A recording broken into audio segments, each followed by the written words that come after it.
ফার্স্টে কথা বলবো দ্য কাল্টেক ওয়ারিয়র শেমাসকে নিয়ে। গাইস, শেমাসকে কিন্তু ডাব্লিউডাব্লিউ তে আরো 5 বছর দেখা যাবে, কারণ শেমাস কিন্তু ইতিমধ্যে ডাব্লিউডাব্লিউ এর সাথে আরো 5 বছরের চুক্তি অ্যাড করে ফেলেছে। গাইস, এই মাসেরই 25 তারিখ ডাব্লিউডাব্লিউ এক্স ওনার ভিন্স ম্যাকম্যানের সম্পর্কে তার জীবন কাহিনী নিয়ে একটি ডকুমেন্টারি ফিল্ম রিলিজ দেওয়া হবে। এইখানে ভিন্স ম্যাকম্যান যখন তার বাবার কাছ থেকে ডাব্লিউডাব্লিউ কোম্পানিকে কিনে নেয় তখন থেকে 2024 সাল পর্যন্ত সমস্ত তথ্য দেওয়া থাকবে। এবং কি শকিং বিষয় হলো এটা যে 19 যখন ডাব্লিউডাব্লিউ সম্পর্কে একটা কন্ট্রোভার্সি বের হয়েছিল যে ডাব্লিউডাব্লিউ সুপারস্টাররা স্টেরয়েডের ব্যবহার করে, এই ফিল্মের মধ্যে কিন্তু এই বিষয়টাকেও দেখানো হয়েছে। এছাড়াও ভিন্স ম্যাকম্যানের নামে যে সমস্ত মামলা টামলা হয়েছিল সবই কিন্তু এখানে দেখানো হবে। এই জন্যই বর্তমানে যারা যারা ডাব্লিউডাব্লিউ এখন মালিক আছে তারা এই বিষয়টা নিয়ে অনেকটা নারাজ হয়ে গেছে।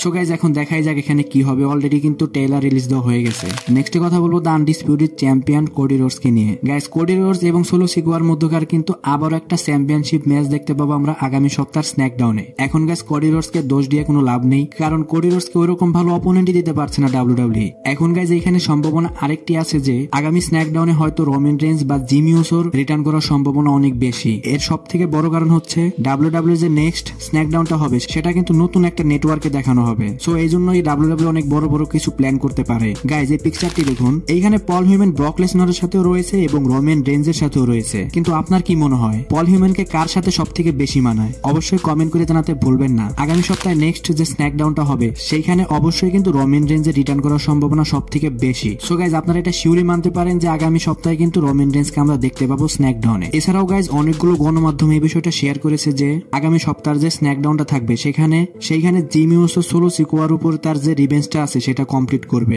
এখন গাইজ, দেখাই যাক আগামী সপ্তাহের স্ন্যাকডাউনটা কিন্তু অনেক ইন্টারেস্টিং হতে চলেছে গাইজ। সো গাইজ, আজকের ভিডিও এই পর্যন্ত। রেসলিং সম্পর্কে সমস্ত নিউজ এবং আপডেট জানার জন্য আমার চ্যানেলের পাশেই থাকবেন। ধন্যবাদ।